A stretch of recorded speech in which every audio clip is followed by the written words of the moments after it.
മക്കളെ, അപ്പൊ നമ്മള് റീപ്രൊഡക്റ്റീവ് ഹെൽത്ത് എന്ന് പറയുന്ന ചാപ്റ്റർ ആയിരുന്നു പഠിച്ചുകൊണ്ടിരുന്നത്. ആ ചാപ്റ്ററിനകത്ത് നമ്മൾ സെക്ഷൽ ജെൻഡർ ജസ്റ്റിസിനെ പറ്റി പറഞ്ഞു. അതുപോലെ തന്നെ നമ്മൾ മെയിലും ഫീമെയിൽസിലും ബോയ്സ് ആൻഡ് ഗേൾസിൽ വരുന്ന പ്യൂബർട്ടിയിൽ വരുന്ന ചേഞ്ചസിനെ പറ്റിയിട്ടും പറഞ്ഞു. ലാസ്റ്റ് നമ്മൾ ഫെർട്ടിലൈസേഷനെ പറ്റിയിട്ട് പറയാമെന്ന് പറഞ്ഞിട്ടായിരുന്നു വൈൻഡപ്പ് ചെയ്തിട്ടുണ്ടായിരുന്നത്. അപ്പൊ നമുക്ക് ഫെർട്ടിലൈസേഷൻ എന്ന് പറയുന്ന പ്രോസസ്സ് മുതൽ എന്തൊക്കെ ചേഞ്ചസ് ആണ് നടക്കുന്നത് എന്നാണ് ഇനി നോക്കാനുള്ളത്. ഓക്കെ, ഫെർട്ടിലൈസേഷൻ എന്ന് പറഞ്ഞു കഴിഞ്ഞാൽ എന്താണ്? ഫെർട്ടിലൈസേഷൻ ഞാൻ ഓൾറെഡി പറഞ്ഞിട്ടുണ്ടായിരുന്നു. എന്താണ്? മെയിൽസ് തരുന്ന സ്പേമും ഫീമെയിൽ ബോഡിയിലുള്ള ഓവവും കൂടെ ഫ്യൂസ് ചെയ്ത് അല്ലെ, രണ്ടും കൂടെ ക്ലബ് ചെയ്തിട്ട് എന്ത് ഫോം ചെയ്യുന്ന പറഞ്ഞത് നമ്മള് സൈഗോട്ട് ഫോം ചെയ്യും. ഈ സൈഗോട്ട് ഫോം ചെയ്യുന്ന ഈ ഒരു പ്രോസസ്സിനെയാണ് ഫെർട്ടിലൈസേഷൻ എന്ന പേരിൽ പറയുന്നത്. Fertilisation. So the semen deposited by the penis into the vagina അല്ലെ during sexual intercourse contains approximately 400 million sperms. അപ്പം സെക്ഷൽ ഇന്റർകോഴ്സിന്റെ സമയത്ത് മെയിലിന് സെമൻ ഫീമെയിൽ ബോഡി അതായത് വജൈനയിലേക്ക് സെമൻ ഇൻസേർട്ട് ചെയ്യുന്നു. ആ സെമനിന്റെ അകത്ത് 400 million sperms. അത്രയും ഹ്യൂജ് നമ്പർ. 1 million എന്ന് പറഞ്ഞു കഴിഞ്ഞാൽ 10 lakh ആണ്. അപ്പം അത്രയും 400 million sperms, അത്രയും ഹ്യൂജ് നമ്പർ ഓഫ് സ്പേംസ് ആണ് ആ സെമനിലുള്ളത്.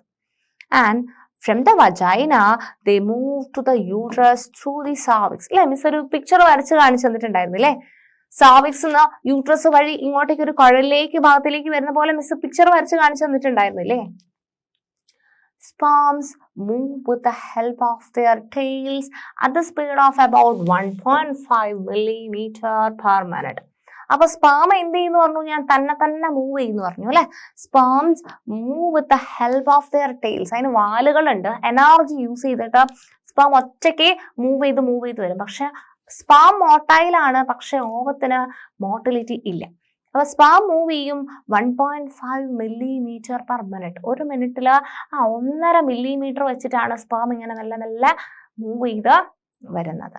But only about 100 of these sperms enter the oviduct. അല്ലെങ്കിൽ ഈ ഒരു ട്യൂബ്, മിസ് നേരത്തെ വരച്ച പിക്ചർ നിങ്ങൾക്ക് ഓർമ്മയുണ്ടോ? ട്യൂബിന്റെ പിക്ചർ കഴിഞ്ഞ സെഷനിൽ വരച്ചിട്ടുണ്ടായിരുന്നു. ഓർക്കുന്നുണ്ടോ നിങ്ങള്? ഇങ്ങനെ ഒരു ട്യൂബ് വരച്ചിട്ടുണ്ടായിരുന്നു. ഇതാണ് യൂട്രസ് എന്ന് പറഞ്ഞിട്ടുണ്ടായിരുന്നു അല്ലെ. ഈ ഒരു ട്യൂബ് ഇങ്ങനെയാണ് യൂട്രസ് വരച്ചിട്ടുണ്ടായിരുന്നത് അല്ലെ. ഇവിടെ ഇങ്ങനെയാണ്, ഇതാണ് ട്യൂബ് എന്ന് പറഞ്ഞു അല്ലെ.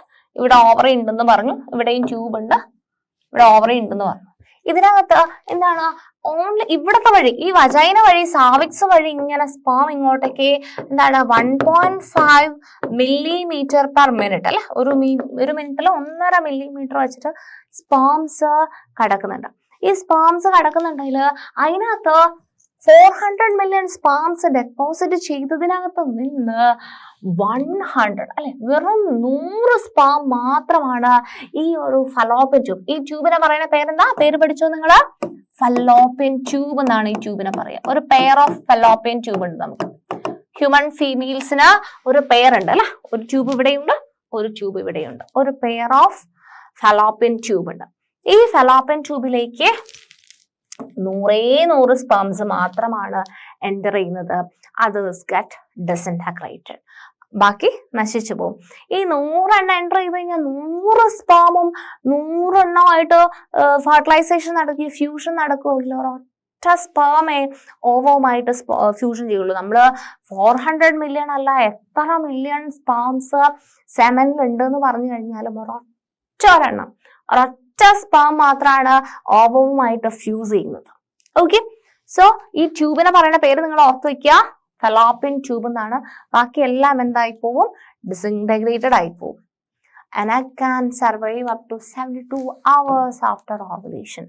ഒരു ഓവറിന്റെ അകത്തുനിന്ന് ഓവം പുറത്തേക്ക് വിട്ട് കഴിഞ്ഞാൽ എത്ര സമയമാണ് ആ ഓവം അതിന് വയബിലിറ്റി എന്ന് പറയുന്നത്, അതിന് സർവൈവ് ചെയ്യാൻ പറ്റുന്ന പീരീഡ് എന്ന് പറയുന്നത് 72 hours ആണ്. 72 മണിക്കൂർ സമയം, ഒരു 3 ദിവസം അത്രയേ ഉള്ളൂ ഓവത്തിനുള്ള ലൈഫ് സ്പാൻ എന്ന് പറയുന്നത് sperms remain in the female body only for 48 hours. അതുപോലെ തന്നെ സ്പേംസും 48 മണിക്കൂർ മാത്രമേ ഫീമെയിൽ ബോഡിയിൽ അതിന് സർവൈവ് ചെയ്യാൻ വേണ്ടിയിട്ട് പറ്റത്തുള്ളൂ. But the sperm can fuse with the ovum only for 36 hours. അപ്പം സ്പേംസിന് ഫീമെയിൽ ബോഡിയിൽ 48 മണിക്കൂർ സർവൈവ് ചെയ്യാൻ പറ്റുമെന്നുണ്ടെന്നുണ്ടെങ്കിലും അല്ലെ ഓവമായിട്ട് ഫ്യൂസ് ചെയ്യാൻ എടുക്കാവുന്ന ടൈം എന്ന് പറയുന്നത് 36 hours മാത്രമാണ്. ഓവത്തിന് വെയിറ്റ് ചെയ്ത് അല്ലെങ്കിൽ ഫ്യൂസ് ചെയ്യാൻ വേണ്ടിയിട്ട് എടുക്കുന്ന ടൈം എന്ന് പറയുന്നത് 36 hours മാത്രമാണ്. അപ്പം എഗ്ഗിന് എത്ര സമയം സർവൈവ് ചെയ്യാൻ പറ്റും? 72 മണിക്കൂർ അല്ലെ. ഫീമെയിൽ ബോഡി തന്നെയാണ് ഫീമെയിൽസിന് കൂടുതൽ, ഫീമെയിൽ ബോഡിയിൽ ഉണ്ടാക്കുന്ന സാധനം ഫീമെയിൽ ബോഡിയിൽ കൂടുതൽ സമയം അല്ലെ. ഇതിനെ കമ്പയർ ചെയ്യുമ്പോൾ അത് കൂടുതൽ സമയം നിൽക്കുന്നുണ്ട്, 72 hours നിൽക്കുന്നുണ്ട്. പക്ഷെ മെയിൽ ബോഡിയിലുള്ള ഒരു സാധനമാണ് സ്പേം എന്ന് പറയുന്നത്. അത് ഫീമെയിൽ ബോഡിയിൽ എൻ്റർ ചെയ്ത് കഴിഞ്ഞു കഴിഞ്ഞാൽ അതിന് 48 മണിക്കൂറേ സർവൈവ് ചെയ്യാൻ വേണ്ടി പറ്റുള്ളൂ. പക്ഷെ അതിനെ അതിന്റെ സ്പേം ഓവവുമായിട്ട് ഫ്യൂസ് ചെയ്യാനുള്ളൊരു ടൈം പീരീഡ് എന്ന് പറയുന്നത് 36 hours ആണ്. ഓക്കെ, കണ്ടോ നിങ്ങൾ ഈ ഒരു പിക്ചറിൽ? ഇതാണ് ഓവം. ഓക്കെ, ഇതാണ് ഓവം. ഇവിടെ ഇത് സ്പാമിനെ കണ്ടോ, ഒരു വാലും ഉണ്ടാവും ഒരു തലയും ഉണ്ടാവും. കണ്ടോ നിങ്ങൾ വാല് കാണുന്നുണ്ടോ? ഇതിന്റെ സ്പാമിന്റെ വാലാണിത്, ടെയിൽ പോർഷൻ ആണ്, ഇത് ഹെഡ് പോർഷൻ ആണ്. അപ്പം ഈ ഒരു ടെയിൽ പോർഷന്റെ എനർജി ഈ വാലിട്ടിട്ടാണ് ഇത് മൂവ് ചെയ്യുന്നത്. മോട്ടിലിറ്റി കൊടുക്കുന്നത് ഈ ടെയിൽ പോർഷൻ ആണ് സ്പാമിന്. ഓക്കെ, ഒരു 100 സ്പേംസ് ഒക്കെയാണ് ഈ ഫലോപ്പിൻ ട്യൂബ് കടന്നിട്ട് അടുത്തേക്ക് വരുന്നുള്ളൂ. ആൻഡ് ഈ പിക്ചറിൽ നോക്കി കഴിഞ്ഞാൽ നിങ്ങൾക്ക് വേറൊരു കാര്യം മനസ്സിലാവും. ഒരൊറ്റ സ്പേം മാത്രമാണ് ഓവത്തിലേക്ക് പേസ് ചെയ്തിട്ടുള്ളത്. ബാക്കിയെല്ലാം അടുത്തൊക്കെ എത്തിയിട്ടുണ്ട്, പക്ഷെ ഒരൊറ്റ ഒന്ന് മാത്രമാണ് ഓവത്തിലേക്ക് പേസ് ചെയ്തിട്ടുള്ളത്. ഓക്കെ, ഓവവുമായിട്ട് ഫ്യൂഷൻ നടക്കുന്നത് ഒറ്റ സ്പേമാണ്. ആ പോയിന്റ് നിങ്ങളോട് മറന്നു പോകാനേ പാടില്ല. അതുകൊണ്ടാണ് ഞാനത് സ്ട്രെസ് ചെയ്ത് പറയുന്നത്. ഈ ടെയിൽ എൻഡിന്റെ എനർജി ഉപയോഗിച്ചിട്ടാണ് സ്പേം മൂവ് ചെയ്യുന്നത്. ഓവം എന്ന് പറയുന്നത് ഓവൽ ഷേപ്ഡ് ആണ് അല്ലെ, റൗണ്ട് ഷേപ്ഡ് ആയിട്ടാണ് ഓവം കാണുന്നത്. സ്പേം എന്ന് പറയുന്നത് ഒരു ഇലോങ്ങേറ്റഡ് ഷേപ്പ് ആണ് അല്ലെ, നീളത്തിലാണ്. നിങ്ങൾക്ക് ചിത്രം കാണുമ്പോൾ തന്നെ മനസ്സിലാവും. സ്പേം എന്ന് പറയുന്നത് ഇലോങ്ങേറ്റഡ് ആണ്, ഓവം എന്ന് പറയുന്നത് റൗണ്ട് ഷേപ്ഡ് ആണ്. ഒരു sperm fuses with 1 egg. Haven't you understood that the zygote is formed in the oviduct by the fusion of a sperm? ഒരു സ്പേം with an egg. ഒരു എഗ്ഗും ഒരു സ്പേം അല്ലെ. നിങ്ങൾക്ക് പിക്ചറിന് മനസ്സിലാവും. ഒരെഗ്ഗും, ഓവത്തിനെയാണ് എഗ്ഗ് എന്ന് പറയുന്നത്, ഒരെഗ്ഗും ഒരു സ്പേമും കൂടെ ഫ്യൂഷൻ നടന്നിട്ടാണ് എന്ത് ഫോം ചെയ്യുന്നത് മക്കളെ? സൈഗോട്ട് ഫോം ചെയ്യുന്നത്. എന്താ ഫോം ചെയ്യുന്നത്? സൈഗോട്ട് ഫോം ചെയ്യുന്നത്. Fertilization is more possible during the days from 10th to 17th of the menstrual cycle. ഞാൻ ആ സമയത്ത് മെൻസ്ട്രുവൽ സൈക്കിൾ പറഞ്ഞു തരുന്ന സമയത്ത് ഞാൻ പറഞ്ഞിട്ടുണ്ടായിരുന്നു 14ാമത്തെ ദിവസമാണ് ഓവം റിലീസ് ചെയ്തത് അല്ലെ. ഓവറിന്റെ അകത്തുനിന്ന് അല്ലെ ഗ്രാഫിയൻ ഫോളിക്കിൾ പൊട്ടിയിട്ട് റപ്ചർ സംഭവിച്ചിട്ട്, ഗ്രാഫിയൻ ഫോളിക്കിളിന് റപ്ചർ സംഭവിച്ചിട്ട് ഓവറിന്റെ അകത്തുനിന്ന് ഓവം റിലീസ് ചെയ്യുന്നത് 14ാമത്തെ ദിവസം, 14th day ആണ് ഓവുലേറ്ററി ഫേസ് വരുന്നത്. ആൻഡ് അത് റിലീസ് ചെയ്ത് കഴിഞ്ഞാൽ എത്ര സമയം നിൽക്കാൻ വേണ്ടി പറ്റുള്ളൂ അല്ലെ? മാക്സിമം ഒരു 48 മണിക്കൂർ, 72 മണിക്കൂറാണ് ഓവത്തിന് സർവൈവ് ചെയ്യാൻ പറ്റുന്നത് അല്ലെ. ഒരു 3 ദിവസം അങ്ങോട്ടേക്കോ അല്ലെങ്കിൽ 3 ദിവസം ഇങ്ങോട്ടേക്കോ. അതുകൊണ്ടാണ് ഒരു 10 to 17th day പറയുന്നത്. ഓക്കെ, നമുക്ക് എല്ലാവരെയും ഇത്ര 14ാമത്തെ ദിവസം റിലീസ് ചെയ്തേ പറ്റുള്ളൂ എന്നൊന്നും പറയാൻ പറ്റില്ല അല്ലെ. ഓരോരുത്തരുടെ ഫിസിക്കൽ നാച്ചർ അനുസരിച്ച് അല്ലെ, പ്രകൃതിക്കനുസരിച്ച് അവർ കഴിക്കുന്ന ഭക്ഷണം, അവരുടെ വ്യായാമം, അവരുടെ ജീവിത രീതി, അവരുടെ ജീവിത അറ്റ്മോസ്ഫിയർ എല്ലാം വെച്ചിട്ട് ഇതിൽ വ്യത്യാസം വരും അല്ലെ. ഹോർമോണൽ ലെവലൊക്കെ വെച്ചിട്ട് വ്യത്യാസം വരും. സോ നമ്മൾ പറയാ ഫെർട്ടിലൈസേഷൻ നടക്കാൻ സാധ്യതയുള്ള ഒരു ടൈം എന്ന് പറയുന്നത് 10 to 17th of the menstrual cycle. Menstrual സൈക്കിളിന്റെ 10th to 17th ഡേയിലാണ് ഇതിനൊരു ഫെർട്ടിലൈസേഷൻ നടക്കാനുള്ള ഒരു സാധ്യത കാണാൻ വേണ്ടിയിട്ട് ഉള്ളത്. The ways by which sperms reach the oviduct. പറഞ്ഞു തന്നില്ലേ മിസ്? സ്പേംസ് ഓവിഡക്റ്റിൽ എത്തുന്നത് എങ്ങനെയാണ്? സെക്ഷൽ ഇന്റർകോഴ്സ് വഴി വജൈനയില് സ്പേംസ് ഡെപ്പോസിറ്റ് ചെയ്യും. ആ ഡെപ്പോസിറ്റ് ചെയ്യുന്ന സ്പേംസ് സർവിക്സ് വഴി, യൂട്രസ് വഴിയാണ് ഫലോപ്പിയൻ ട്യൂബിൽ അല്ലെങ്കിൽ ഓവിഡക്റ്റിലേക്ക് പോകുന്നത്. ഫലോപ്പിയൻ ട്യൂബിനെ തന്നെയാണ് ഓവിഡക്റ്റ് എന്ന് പറയുന്ന പേരിലും വിളിക്കുന്നത്. The part where the fertilization takes place. എവിടെയാണ് ഫെർട്ടിലൈസേഷൻ നടക്കുന്നത്? മിസ് ആ പിക്ചർ വരച്ചപ്പോൾ കാണിച്ചിട്ടുണ്ടായിരുന്നു അല്ലെ. ഇവിടെ ഇങ്ങനെ ഓവം വന്ന് നിൽക്കുക ചെയ്യുക, സ്പേം അവിടെ നിന്ന് ഇങ്ങനെ വന്നിട്ട് ഇവിടെ അല്ലെ. അപ്പൊ ട്യൂബിൽ വെച്ചിട്ട് തന്നെയാണ് ഫെർട്ടിലൈസേഷൻ നടക്കുന്നത്. എവിടെയാണ്? ഫലോപ്പിയൻ ട്യൂബിലാണ്. ഫലോപ്പിയൻ ട്യൂബിലാണ് ഫെർട്ടിലൈസേഷൻ നടക്കുന്നത്. ആ ട്യൂബിന് തന്നെയും പല പോർഷൻസ് ആയിട്ട് ആംപുല, ഇസ്തുമസ്, ഇൻഫണ്ടിബുലം എന്നൊക്കെ, ഫിംബ്രിയ എന്ന് പറയും. ഈ എന്തിനാ ഫിംബ്രിയൽ, ഇങ്ങനെ ഇതിനെ ഫിംബ്രിയ എന്ന് പറയും. അപ്പം ആംപുലറി ഇസ്തുമിക് ജംഗ്ഷനിലാണ്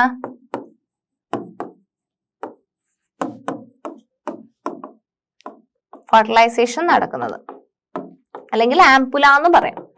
ഓക്കെ, അപ്പം ഫലോപ്പിയൻ ട്യൂബിലാണ് ഫെർട്ടിലൈസേഷൻ നടക്കുന്നത്. സൈഗോട്ട് ഉണ്ടാവുന്നുണ്ട്. സൈഗോട്ട് ഉണ്ടായിട്ട് എന്താ സംഭവിക്കുക എന്നാണ് നമ്മൾ നെക്സ്റ്റ് ഇനി നോക്കുന്നത്. ഈ കുട്ടിയുടെ ഡൗട്ട് നോക്കൂ. കുട്ടി ബയോളജി പഠിക്കുന്നുണ്ട്. കുട്ടിയുടെ ഡൗട്ട് എന്താണ്? Isn't the zygote a single cell? How does it become a multicellular baby? ശരിയല്ലേ? കുട്ടി ചോദിച്ചാൽ നിങ്ങളൊന്ന് ആലോചിച്ച് നോക്കൂ. ഒരു സിംഗിൾ സെല്ലായിട്ട് ഒരു ഓവം ഒരു സ്പേമുമായിട്ട് ഫ്യൂസ് ചെയ്യുന്നു. രണ്ടും സെല്ലുകളാണ് അല്ലെ. ഈ രണ്ടും കൂടെ ക്ലബ് ചെയ്ത് വരുന്ന സമയത്ത് ആ ഒരു സൈഗോട്ട് എന്ന് പറയുന്ന ഒരു ഒറ്റ സെല്ലാണ് ഉണ്ടാവുന്നത് അല്ലെ. പിന്നെ അത് രണ്ട് സെല്ലല്ല, രണ്ട് ന്യൂക്ലിയസ്. ഓവത്തിന്റെ ന്യൂക്ലിയസ്, സെല്ലിന് എന്തുണ്ടെന്ന് പഠിച്ചിട്ടുണ്ട് നമ്മള്? ന്യൂക്ലിയസ് ഉണ്ടെന്ന് പഠിച്ചിട്ടുണ്ട് അല്ലെ. ആ സെല്ലിലെ ന്യൂക്ലിയസ് ഇത് സ്പേം ആണെന്ന് വിചാരിച്ചോ, ഈ സ്പേമിന്റെ ന്യൂക്ലിയസ് ആണ് ഇതെന്ന് വിചാരിച്ചോ. ഈ ന്യൂക്ലിയസും കൂടെ ചേർന്ന് കഴിഞ്ഞ ഒരൊറ്റ ന്യൂക്ലിയസ് ആയിട്ട് മാറും, ഒരൊറ്റ സെല്ലായിട്ടാണ് മാറുന്നത്. ആ ഒരു സെല്ല് പിന്നീട് ഒരു ബേബി ആയിട്ട് മാറണം, അല്ലെ ഒരു കുഞ്ഞിവാവയായിട്ട് കിട്ടണ്ടേ നമുക്ക്. കുഞ്ഞിവാവയായിട്ട് കിട്ടണം എന്നുണ്ടെങ്കിൽ എന്ത് ചെയ്യണം? അതിന് ഇനിയും ചേഞ്ചസ് നടക്കണം. അതുകൊണ്ടാണ് ചോദിക്കുന്നത്, isn't the zygote a single cell? How does it become a multicellular baby? ഇത് എങ്ങനെയാണ് ഒരു മൾട്ടി സെല്ലുലാർ ബേബി ആയിട്ട് മാറുന്നതെന്നാണ് ആ കുട്ടിയുടെ ഡൗട്ട് വരുന്നത്. Okay, only one of the sperms that reaches the ovum fuses it with it. Why? അതും ഒരു question. എന്താണ്? ഒരൊറ്റ സ്പേം നമ്മൾ പറഞ്ഞു 400 million സ്പേംസ് ഉണ്ട്. അതിനകത്ത് ആകെ ഒരൊറ്റ സ്പേം മാത്രമാണ് ഇതുമായിട്ട് ഫ്യൂസ് ചെയ്യുന്നത്, ഓവായിട്ട് ഫ്യൂസ് ചെയ്യുന്നത്.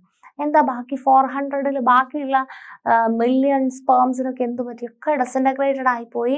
അതുമല്ല നമ്മൾ നേരത്തെ കാണിച്ചിട്ടുള്ള പിക്ചറിൽ എന്താണ്? നിങ്ങൾ നോക്കിക്കേ, ഇത് ഓവമാണ്. ഓവത്തിന്റെ അടുത്ത് കുറച്ചധികം സ്പേംസ് വരുന്നുണ്ട്, പക്ഷെ ഒരൊറ്റ സ്പേമാണ് ഇതുമായിട്ട് ഫ്യൂസ് ചെയ്യുന്നത്. ഓക്കെ, ഇത് എങ്ങനെയാ സംഭവിക്കുന്നതെന്ന് പറഞ്ഞു കഴിഞ്ഞാൽ അവിടെ ഒരു റിയാക്ഷൻ നടക്കുന്നതാണ്. ആ റിയാക്ഷനെ നമ്മൾ വിളിക്കണ പേരാണ് ദാറ്റ് ഈസ് കോർട്ടിക്കൽ റിയാക്ഷൻ എന്നാ പറയാ. എന്താണ്? Cortical reaction.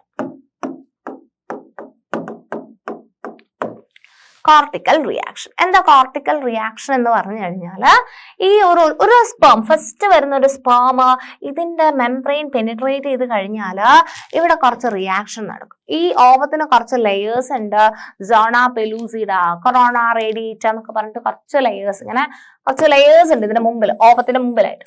അപ്പം ഇത് എന്ത് ചെയ്യും? കുറച്ച് കെമിക്കൽസ് റിലീസ് ചെയ്യും. കുറച്ച് കെമിക്കൽസ് റിലീസ് ചെയ്ത് കഴിഞ്ഞ് കഴിഞ്ഞാൽ ബാക്കി സ്പേംസ് ഒക്കെ ഫ്യൂസ് ചെയ്യുന്നത് ഇത് പ്രിവെന്റ് ചെയ്യും. ഈ കെമിക്കൽസ്, ഇത് റിലീസ് ചെയ്യുന്ന കെമിക്കൽസ് ബാക്കി സ്പേംസ് എല്ലാം ഇത് ഓവവുമായിട്ട് ഫ്യൂസ് ചെയ്യാൻ വരുന്നത് പ്രിവെന്റ് ചെയ്യും. അപ്പം ഒരു single sperm fuses with a single ovum, അതിന് കാരണമാവുന്ന റിയാക്ഷൻ ആണ് എന്ത് റിയാക്ഷൻ എന്നാണ് നമ്മൾ പറയാ? കോർട്ടിക്കൽ റിയാക്ഷൻ എന്നാണ് പറയുന്നത്. സോ കോർട്ടിക്കൽ റിയാക്ഷൻ, അതാണ് ഈ ക്വസ്റ്റ്യന്റെ ആൻസർ.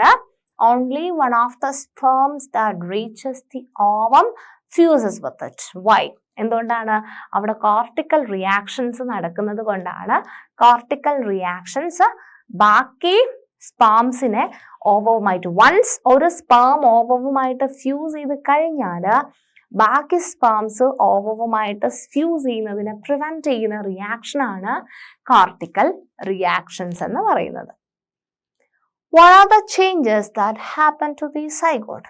സൈഗോട്ടിന് എന്തൊക്കെ ചേഞ്ചസ് സംഭവിക്കും? സൈഗോട്ടിന് വരുന്ന ചേഞ്ചസ് അല്ലെ, നമ്മളെ കുട്ടിയുടെ ഡൗട്ട് എന്താണ്? ഒരൊറ്റ സിംഗിൾ സെൽ അല്ലെ, രണ്ട് സെല്ലുകൾ കൂടി ചേർന്ന് ഒരു സെല്ലായ സൈഗോട്ട് മാറി പിന്നെ നമുക്ക് കിട്ടുന്ന ഒരു ബേബീനെയാണ് അല്ലെ, ഒരു കുഞ്ഞിവാവേനെയാണ് കിട്ടുന്നത്. എങ്ങനെയാ ഇത് കിട്ടുന്നതെന്നാണ്. അപ്പൊ നമുക്ക് നോക്കണം സൈഗോട്ടിന് ഉണ്ടാവുന്ന ചേഞ്ചസ് എന്തെല്ലാമാണെന്ന് നോക്കണം. സൈഗോട്ടിന് ഉണ്ടാവുന്ന ചേഞ്ചസ് നോക്കാം നമുക്ക്. So growth of the zygote സൈഗോട്ടിന് ഉണ്ടാവുന്ന ചേഞ്ചസ്. ഇവിടെ നിങ്ങൾ നോക്കിക്കേ, ഞങ്ങൾ നേരത്തെ വരച്ചു തന്നിട്ടുള്ള ഒരു പിക്ചർ ആണത് അല്ലെ. നിങ്ങൾക്ക് ഓർമ്മയുണ്ടോന്ന് എനിക്ക് ഓർമ്മയില്ല, നിങ്ങൾക്ക് ഓർമ്മയുണ്ട് അല്ലെ. ഇവിടെ നോക്കൂ, ഇതാണ് എൻഡോമെട്രി അല്ലെ. നമ്മൾ ആ ഒരു ഗ്രാഫ് കാണിച്ചപ്പോൾ അല്ലെങ്കിൽ ആ ഒരു ഡയഗ്രാം കാണിച്ചപ്പോൾ കാണിച്ചിട്ടുണ്ടായിരുന്നു. ഇവിടെ ഇങ്ങനെ തിക്നെസ് കൂടി വരും. ആ ഒരു പോർഷനെ പറയുന്ന പേരാണ് എൻഡോമെട്രിയം എന്ന് പറഞ്ഞിട്ടുണ്ടായിരുന്നു അല്ലെ. എൻഡോമെട്രിയം എന്ന് പറഞ്ഞിട്ടുണ്ടായിരുന്നു. പിന്നെ ഇതാണ് ഓവറിയുടെ ചിത്രമാണ് ഈ കാണിച്ചിട്ടുള്ളത് അല്ലെ. ഒരു ഓവറിയാണ് ഇത്. ഈ ഓവറിന്റെ അകത്ത് കുറെ ഫോളിക്കിൾസ് ഉണ്ട്. ഇതിന്റെ ഉള്ളിൽ എന്തുണ്ട്? Primary follicle, secondary follicle, tertiary follicle, ഗ്രാഫിയൻ follicle എന്നൊക്കെ പറഞ്ഞിട്ട് ഇവിടെ നിന്ന് ഇതാണ് ഓവം. എന്താ ഇതിനകത്ത് കിടക്കുന്നതാണ് ഓവം. ഈ ഓവം എന്ത് ചെയ്യും? പുറത്തേക്ക് റിലീസ് ചെയ്തു. ഓവമാണ് ഈ കാണുന്നത്. ഓക്കെ, ഞാൻ ഓൾറെഡി ഈ പിക്ചർ നിങ്ങൾക്ക് പറഞ്ഞു തന്നെയാണ്, ഞാൻ വരച്ച് എക്സ്പ്ലെയിൻ ചെയ്ത് പറഞ്ഞു തന്നെയാണ്. ആൻഡ് ഒന്നും കൂടെ നിങ്ങൾ നോക്കുക. ഈ ഓവറിന്റെ അകത്തുനിന്ന് ഓവം പുറത്തേക്ക് വിടുന്ന ഒരു പ്രോസസ്സിനെയാണ് ഓവുലേഷൻ എന്ന് പറയുന്നത്. ഓക്കെ, ഓവറിന്റെ അകത്തുനിന്ന് ഗ്രാഫിയൻ ഫോളിക്കിള് റപ്ചർ ആയിട്ട് ഓവം പുറത്തേക്ക് വിടുന്ന ഒരു പ്രോസസ്സിനെയാണ് നമ്മൾ ഓവുലേഷൻ എന്ന് പറയുന്നത്. ഓവുലേഷൻ. ഓക്കെ, ഗ്രാഫിയൻ ഫോളിക്കിള് പൊട്ടി അല്ലെങ്കിൽ ഗ്രാഫിയൻ ഫോളിക്കിൾ റപ്ചർ ആയിട്ട് ഓവം പുറത്തേക്ക് റിലീസ് ചെയ്യുന്നുണ്ടെന്നുണ്ടെങ്കിൽ അതിന് നമ്മൾ ഓവുലേഷൻ എന്ന് വിളിക്കും. ആൻഡ് ഈ ഓവം മെല്ലെ മെല്ലെ, ഞാൻ പറഞ്ഞു ഇവിടെ സീലിയാസ് ഉണ്ടെന്ന് പറഞ്ഞു. ഇതിങ്ങനെ ഈ ഫിംബ്രിയ എന്നാണ് ഇതിനെ പറയുന്നത്. ഈ സീലിയാസ് ഇവിടെ ഇങ്ങനെ തട്ടി തട്ടി തട്ടി ഇവിടെ എത്തുന്ന സമയത്ത് നിങ്ങൾ നോക്കണം, ഇവിടെ കൂടെ എന്ത് വന്നിട്ടുണ്ട്? ഇവിടെ ഒരു സ്പാം ഉണ്ട് കേട്ടോ. ഇവിടെ ഒരു സ്പാം ഇങ്ങ് ഫ്യൂസ് ചെയ്യും. ഇവിടെ ഒരു സ്പാമിനെ നിങ്ങൾ കാണുന്നുണ്ടോ? സ്പാം വന്നു ഫ്യൂസ് ചെയ്ത് കഴിഞ്ഞാൽ ഫ്യൂസ് ചെയ്യുന്ന പ്രോസസ്സിന് നമ്മൾ പറയുന്ന പേരാണ് ഫെർട്ടിലൈസേഷൻ. ഓർമ്മയുണ്ടോ? ഫെർട്ടിലൈസേഷൻ എന്ന് പറഞ്ഞിട്ടുണ്ടായിരുന്നു അല്ലെ. അപ്പം ഒരു സിംഗിൾ സ്പാം ഒരു സിംഗിൾ ഓവവുമായിട്ട് ഫ്യൂസ് ചെയ്യുന്ന പ്രോസസ്സിന് പറയുന്ന പേരാണ് ഫെർട്ടിലൈസേഷൻ എന്ന് പറയല്ലേ. ഫെർട്ടിലൈസേഷൻ നടന്നു കഴിഞ്ഞാൽ എന്താ ഉണ്ടാവുന്നതെന്നാ പറഞ്ഞത്? ആ സ്പേമും ഓവവും കൂടെ ഫ്യൂസ് ചെയ്ത് കഴിഞ്ഞാൽ ഒരു സിംഗിൾ സെല്ലായിട്ടുള്ള സൈഗോട്ട് ഉണ്ടാവും അല്ലെ. അതാണ് സൈഗോട്ട് ഉണ്ടായിട്ടുണ്ട്. ഓക്കെ, സൈഗോട്ട് ഫോം ചെയ്തു. ഈ സൈഗോട്ട് നിങ്ങൾ നോക്കൂ, ഇവിടെ ഒരൊറ്റ ന്യൂക്ലിയസ് ഉള്ള ഒരു സെല്ലായിരുന്നു. ഇവിടെ നോക്കൂ, സൈഗോട്ട് ഡിവിഷൻ സംഭവിച്ചു, മുറിഞ്ഞു രണ്ടായി. ഇവിടെ നോക്കൂ നിങ്ങൾ, ഇങ്ങോട്ടേക്ക് വന്നപ്പോ പിന്നെ 4ആയി, ഇങ്ങോട്ടേക്ക് വന്നപ്പം 8ആയിട്ട് മാറി. ഓക്കെ, 8 പിന്നെ 4 മുറിഞ്ഞ് 8ആയിട്ട് മാറി. അതാണ് ഇവിടെ നിങ്ങൾ നോക്കൂ, ഈ സൈഗോട്ടിന് എന്താ ഇവിടെ സംഭവിച്ചിട്ടുള്ളത് നോക്കൂ. എന്താണ് സംഭവിച്ചിട്ടുള്ളത്? Repeated cell division and embryo development. എന്താ സൈഗോട്ടിന് സംഭവിച്ചിട്ടുള്ളത്? റിപ്പീറ്റഡ് ആയിട്ടുള്ള സെല്ലിന്റെ ഡിവിഷനും എംബ്രിയോയുടെ ഡെവലപ്മെന്റും ആണ് ഉണ്ടായിട്ടുള്ളത്. Repeated cell division and embryo development. അപ്പം ഇങ്ങനെ ഈ ഒരു 8 സെല്ലുള്ള ഈ ഒരു മുറിഞ്ഞ് സൈഗോട്ട് മുറിഞ്ഞു 2 സെല്ലായി. റിപ്പീറ്റഡ് ഡിവിഷൻ നടക്കുന്നു. പിന്നെ റിപ്പീറ്റഡ് എന്ന് പറഞ്ഞാൽ ഒരു പ്രാവശ്യമാണോ ഡിവിഷൻ നടക്കുക? അല്ല, റിപ്പീറ്റഡ് ആയിട്ട് പിന്നെയും ഡിവിഷൻ നടന്നുകൊണ്ടിരിക്കും. അപ്പം ഒരു സെല്ല് ഡിവൈഡ് ചെയ്തു, 2ആയി, 2 4ആയി, 4 8ആയി. 8ആയിട്ടുള്ള ഈ സ്റ്റേജിനെ നമ്മൾ വിളിക്കണ പേരാണ് മോറുല എന്ന് പറയും. Okay, morula. പിന്നെ 8 എത്രയാവും? 16ആയിട്ട് മാറില്ലേ. 8 to 16 സ്റ്റേജ് അല്ലെ. ബ്ലാസ്റ്റോസിസ് എന്ന് വിളിക്കും. ബ്ലാസ്റ്റോസിസ്റ്റ്. ഓക്കെ, ബ്ലാസ്റ്റോസിസ്റ്റ് പോയിട്ട് അപ്പൊ 8 സ്റ്റേജ് ആയിട്ടുള്ള മോറുല പിന്നെയും ഡിവിഷൻ ചെയ്തു. 16 ആവുമ്പോഴത്തേക്ക് ബ്ലാസ്റ്റോസിസ്റ്റ് പോയിട്ട് ഇവിടെ ഞാൻ പറഞ്ഞു അല്ലെ, ഈ എൻഡോമെട്രി എന്തിനാ ഇങ്ങനെ മെത്ത ഉണ്ടാക്കി വെച്ചേക്കുന്നത്? ഈ ബ്ലാസ്റ്റോസിസ്റ്റിന് വന്നിട്ട് എന്ത് ചെയ്യാനാണ്? ഇവിടെ വന്നിട്ട് അറ്റാച്ച് ചെയ്ത് നിർത്താൻ വേണ്ടിയിട്ടാണ്. ഓക്കെ, ഇവിടെ വന്നിട്ട് ഇതിങ്ങനെ പറ്റിപ്പിടിക്കും. ഈ എൻഡോമെട്രിയത്തിന്റെ മുകളില് ഇങ്ങനെ സെല്ല് ഇങ്ങനെ പറ്റിപ്പിടിക്കും. പറ്റിപ്പിടിക്കുന്ന പ്രോസസ്സിനെ പറയണ പേരാണ് ഇംപ്ലാന്റേഷൻ. എന്താ പറയാ? ഇംപ്ലാന്റേഷൻ. ഞാൻ ആ ചാപ്റ്ററിൽ നേരത്തെ ഡയഗ്രാം കാണിച്ചപ്പോഴും ഞാൻ ആ ടേം പറഞ്ഞിട്ടുണ്ടായിരുന്നു. നിങ്ങൾക്ക് ഓർമ്മയുണ്ടോ? ഇംപ്ലാന്റേഷൻ എന്ന് പറയും. ഇംപ്ലാന്റേഷൻ. ഓക്കെ, അപ്പൊ ഇവിടെയും ഇനിയും ഇതിങ്ങനെ 8 to 16 ആവും. 16 എത്രയാവും? 32 ആവും. 32 64 ആവും. സെല്ല് ഇങ്ങനെ ഡിവൈഡ് ചെയ്യുക. അതിനനുസരിച്ച് എന്താണ്? ബേബി ഇങ്ങനെ ഗ്രോ ആയിക്കൊണ്ടിരിക്കുക. ഓക്കെ, അപ്പം 8 to 16 ആയിട്ട് ബേബി ഗ്രോ ആവുന്നുണ്ട്. Blastocyst grows attached to a lining called endometrium അല്ലെ. എൻഡോമെട്രിയത്തിന്റെ മുകളിൽ വന്നിട്ട് ബ്ലാസ്റ്റോസിസ്റ്റ് അറ്റാച്ച് ആവാണ്. അപ്പം ഇതാണ് ഗ്രോത്ത് ഓഫ് ദി സൈഗോട്ട്. സൈഗോട്ടിന് എന്തൊക്കെ സംഭവിച്ചു എന്നാണ് നമ്മൾ ഇപ്പൊ കണ്ടിട്ടുള്ളത്. ഗ്രോത്ത് ഓഫ് ദി സൈഗോട്ട് ഒന്നും കൂടെ റിപ്പീറ്റ് ചെയ്ത് പറഞ്ഞു തരണോ മക്കളെ? ജസ്റ്റ് ഒരു ഔട്ട്ലൈൻ കൂടെ ഒന്ന് ഔട്ട്ലൈൻ ആയിട്ട് ഞാൻ പറഞ്ഞുതരാം എന്തൊക്കെയാണ് ഇവിടെ സംഭവിച്ചിട്ടുള്ളതെന്ന്, സൈഗോട്ട് എങ്ങനെയാണ് വലുതായിട്ടുള്ളതെന്ന് ഞാൻ ഒന്നും കൂടെ ജസ്റ്റ് ഒന്ന് ബ്രീഫ് ചെയ്ത് തരാം. ഇതാണ് നമ്മുടെ ഓവറി, ഇത് നമ്മുടെ ഫെലോപ്പിയൻ ട്യൂബ് ആണ്. ആൻഡ് ഇത് ഓവറി മീൻസ് യൂട്രസിന്റെ ലൈനിങ് ആയിട്ടുള്ള എൻഡോമെട്രിയം ആണ്, എൻഡോമെട്രിയം. ആൻഡ് ഇവിടെ നിന്നും ഓവറിയിൽ നിന്നും റിലീസ് ചെയ്യുന്ന ഓവം, അതിനെയാണ് ഓവുലേഷൻ എന്ന് പറയുന്നത് അല്ലെ. ഓവം റിലീസ് ചെയ്യുന്നതിനെയാണ് ഓവുലേഷൻ എന്ന് പറയുന്നത്. ഈ ഓവം ഇവിടെ സ്പേം വരുന്നുണ്ട് അല്ലെ. അതിന്റെ അർത്ഥം എന്താണ്? സെക്ഷുവൽ ഇന്റർകോഴ്സിന് ശേഷമാണ് സ്പേം വരുന്നത് അല്ലെ. അപ്പൊ സ്പേം വന്നു, ഇവിടെ ഫെർട്ടിലൈസേഷൻ നടന്നു, സൈഗോട്ട് ഫോം ചെയ്തു. സൈഗോട്ടിന് റിപ്പീറ്റഡ് ആയിട്ടുള്ള ഡിവിഷൻ അല്ലെ, സെൽ ഡിവിഷൻ നടന്നു. 2 സെല്ലായി, 4 സെല്ലായി, 8 സെല്ലായി കഴിഞ്ഞാൽ അതിനെ മോറുല എന്ന് വിളിക്കും. പിന്നെയും സെൽ ഡിവിഷൻ നടന്നു, ബ്ലാസ്റ്റോസിസ്റ്റ് എന്ന് വിളിച്ചു. ബ്ലാസ്റ്റോസിസ്റ്റ് പോയിട്ട് യൂട്രസിന്റെ എൻഡോമെട്രിയൽ ലൈനിങ്ങിൽ പോയിട്ട് പറ്റിപ്പിടിച്ചു. പറ്റിപ്പിടിക്കുന്നതിനെ നമ്മൾ വിളിക്കുന്ന പേരാണ് ഇംപ്ലാന്റേഷൻ. ഇംപ്ലാന്റേഷൻ എന്നാണ് നമ്മൾ അതിനെ വിളിച്ചിട്ടുള്ളത്. റെഡി അല്ലേ? സോ ഇത്രയാണ് നമുക്ക് ഈ ഒരു സെഷനിൽ, കുഞ്ഞി സെഷൻ ആയിരുന്നു. ആൻഡ് നമുക്ക് പറയാനുണ്ടായിരുന്നത് അപ്പൊ എന്തൊക്കെ കാര്യങ്ങളാണ് മക്കളെ നമ്മൾ ഇപ്പൊ പറഞ്ഞിട്ടുള്ളത്? എന്തൊക്കെ കാര്യങ്ങൾ നമ്മൾ പഠിച്ചു? ഫെർട്ടിലൈസേഷനെ പറ്റിയിട്ടും ഇംപ്ലാന്റേഷനെ പറ്റിയിട്ടുമാണ് പഠിച്ചിട്ടുള്ളത്. ഫെർട്ടിലൈസേഷനിൽ സ്പേം ഓരോ സെമന്റെ അകത്ത് 400 മില്യൺ സ്പേംസ് ഉണ്ടെന്ന് പറഞ്ഞു. അത് വജൈനയിൽ നിന്നും യൂട്രസിലേക്ക് പോവും, അവിടുന്ന് ഫെലോപ്പിയൻ ട്യൂബിലേക്ക് പോകും എന്ന് പറഞ്ഞു. അതിനകത്ത് തന്നെ 100 എണ്ണം മാത്രമേ ഫെലോപ്പിയൻ ട്യൂബ് അല്ലെങ്കിൽ ഓവിഡക്റ്റിലേക്ക് പോവുകയുള്ളൂ എന്ന് പറഞ്ഞു. ഓക്കെ, എത്ര ലൈഫ് സ്പാൻ ഉണ്ടെന്ന് പറഞ്ഞു.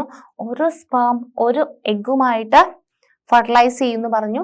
ബാക്കി സ്പേംസിന്റെ എൻട്രി, എഗ്ഗുമായിട്ടുള്ള എൻട്രിയിലേക്ക് ഈ കോർട്ടിക്കൽ റിയാക്ഷൻ പ്രിവെന്റ് ചെയ്യുമെന്ന് നമ്മൾ പറഞ്ഞു. ആൻഡ് നമ്മൾ ഏത് ദിവസമാണ് ഫെർട്ടിലൈസേഷന്റെ പോസിബിലിറ്റി എന്ന് പറഞ്ഞു. ഏത് ദിവസമാണ്? നമ്മുടെ മെൻസ്ട്രുവൽ സൈക്കിളിൽ 10 മുതൽ 17 ദിവസം വരെ ആ ഒരു ടൈം പീരീഡിലാണ്. ഇപ്പം പ്രഗ്നന്റ് ആവണം എന്നുള്ള ആൾക്കാർ അല്ലെ, പ്രഗ്നൻസി വേണം എന്ന് വിചാരിക്കുന്ന ആൾക്കാർ ഈ ഒരു ടൈം പീരീഡ് ആണ് ബെസ്റ്റ് ടൈം പീരീഡ് എന്ന് പറയുന്നത്. പ്രഗ്നന്റ് ഫെർട്ടിലൈസേഷൻ നടക്കാനുള്ള ടൈം പീരീഡ് എന്ന് പറയുന്നത് 10 to 17th day of the menstrual cycle. And നമ്മൾ ഏത് പാർട്ടിലാണ് ഫെർട്ടിലൈസേഷൻ നടക്കുന്നതെന്ന് പറഞ്ഞു. എങ്ങനെയാണ് ഒരൊറ്റ സെല്ലായിട്ടുള്ള സൈഗോട്ട് എങ്ങനെയാണ് ബേബി ആയിട്ട് മാറുന്നത് അല്ലെ, കുഞ്ഞിമാവ കുറേ സെല്ലുകളുള്ള ഒരു ബേബി ആയിട്ട് മാറുന്നതെന്നായിരുന്നു നമുക്ക് നോക്കേണ്ടിയിരുന്നത്. അപ്പൊ നമ്മൾ മനസ്സിലാക്കി ഓവം റിലീസ് ചെയ്ത് ഇവിടെ ഫെർട്ടിലൈസേഷൻ സ്പേം വന്ന് ഫെർട്ടിലൈസ് ചെയ്ത് കഴിഞ്ഞാൽ ഇവിടുന്ന് ഫെലോപ്പിയൻ ട്യൂബിൽ നിന്ന് തന്നെ ഡിവിഷൻ തുടങ്ങുന്നുണ്ട്. 2 സെല്ലായി, 4 സെല്ലായി, 8 സെല്ലായി, പിന്നെയും ഡിവിഷൻ നടന്നിട്ട് ഇവിടെ യൂട്രസിന്റെ എൻഡോമെട്രിയൻ ലൈനിങ്ങിൽ പോയിട്ട് ഇത് അറ്റാച്ച് ചെയ്യുകയാണെന്ന് നമ്മൾ പറഞ്ഞു. ഇത്രയായിരുന്നു നമ്മൾ ഈ ഒരു സെഷനിൽ ഡിസ്കസ് ചെയ്തിട്ടുണ്ടായിരുന്നത്. ബാക്കി പോർഷൻസ് നമുക്ക് നെക്സ്റ്റ് വേറൊരു സെഷനിൽ ഡിസ്കസ് ചെയ്യാം. താങ്ക്